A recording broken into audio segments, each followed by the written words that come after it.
प्रश्न आया है, कोई कोर्स करने वाले भाई ने पूछा, द्वापर युग में शुरू में पहले बुद्ध आए, लेकिन बाबा ने तो बताया है कि इब्राहिम आए, लेकिन हिस्ट्री में तो कहीं इब्राहिम के बारे में कुछ मिलता नहीं। तो बाबा अगर इब्राहिम के बारे में कुछ हिस्ट्री बताएं तो पता चले।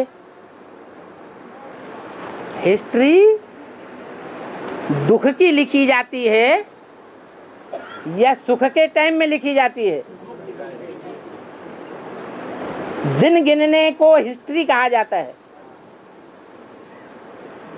ये दिन गिनने की शुरुआत दुख के टाइम पर होती है, सुख के टाइम पर दिन गिनने की शुरुआत नहीं होती है। और दुनिया की हर चीज 4 अवस्थाओं से पसार होती है। द्वापर युग भी 4 अवस्थाओं से पसार होता है।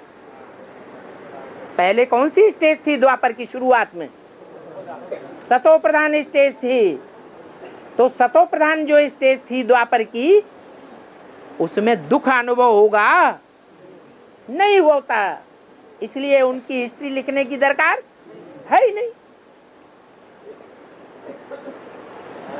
महावीर के बारे में जैनी लोग बताते हैं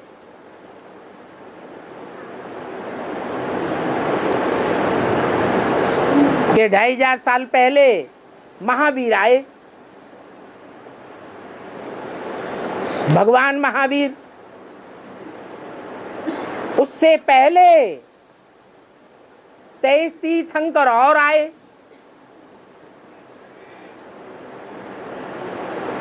अब सोचने की बात है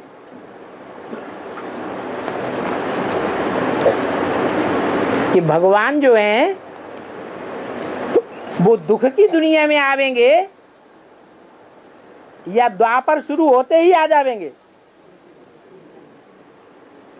जैसे हिंदुओं में लिख दिया कि द्वापर का अंत हुआ और भगवान कृष्ण आ गए और कलयुग की स्थापना करके चले गए। पापी कलयुग की स्थापना हो गई, कोई बात ही नहीं बनती।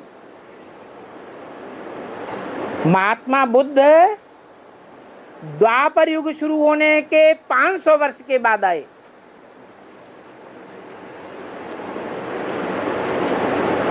सतो प्रधान हिस्सा तो द्वापर का चला गया।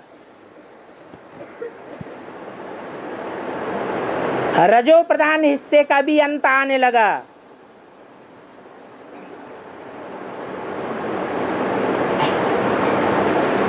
तो उस समय महात्मा बुद्ध के जो फॉलोअर्स हुए, उन्होंने ढेर का ढेर बौद्ध साहित्य लिखा। और बौद्ध साहित्य बहुत सशक्त है। उनकी धर्म की मर्यादाएं बड़ी पावरफुल हैं। सारे बौद्ध साहित्य में कहीं भी महावीर का नाम नहीं आया, जबकि महात्मा बुद्ध बाद में आए हैं और महावीर पहले के बताए गए हैं। अब बताओ ये कैसे संभव हो सकता है कि बौद्ध साहित्य में महावीर का कहीं नाम ही न हो? इससे साबित होता है कि 2500 वर्ष पहले न महावीर तीर्थंकर हुए भगवान के रूप में, न श्री कृष्ण भगवान हुए भगवान के रूप में। इब्राहिम हुए, उनका इस्लाम धर्म पुराना है।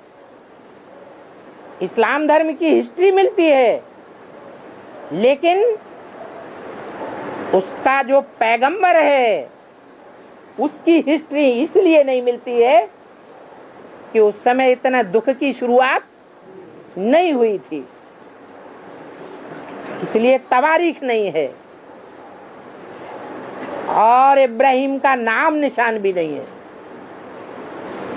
क्योंकि द्वापर युग शुरू होते ही कौन सी आत्मा आती है? इब्राहिम आता है। और